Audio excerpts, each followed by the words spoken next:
सुराचितलिङ्गं निर्मलभाषितशोभितलिङ्गं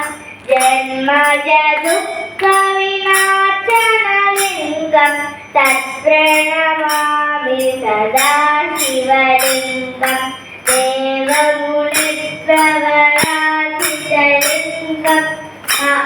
कामदहं करुणाकरलिङ्गं रावणदर्पविनाशनलिङ्गं तत्प्रणमामि सदा शिवलिङ्गं सर्वसुगन्धसुलेपितलिङ्गं बुद्धिनिवर्तनकारणलिङ्गं सिद्धसुरासुरवन्दितलिङ्गं तत्प्रणमामि सदा शिवलिङ्गं कनकमहामणिपूरितलिङ्गं मणिपरिवेशितशोभितलिङ्गं दर्शशूयन्नविनाशनलिङ्गं तत्प्रणमामि सदा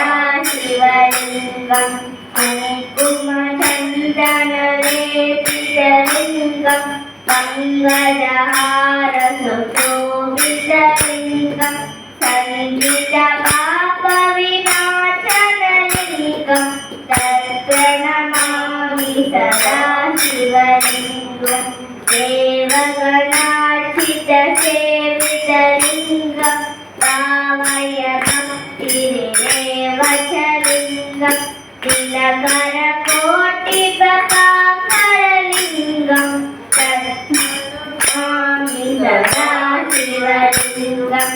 अष्टदलोपरिवेशितलिङ्गं सर्वसमुद्भवकारणलिङ्गम् अष्टदरिद्रविनाशनलिङ्गं तत्प्रणमामि सदा शिवलिङ्गं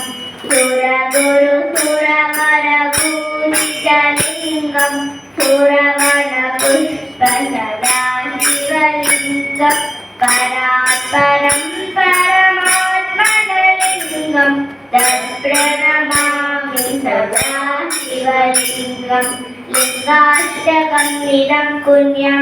यप्पठे सायि सन्निधौ शिवलोकमवाप्नोति शिवेन सह मोदते।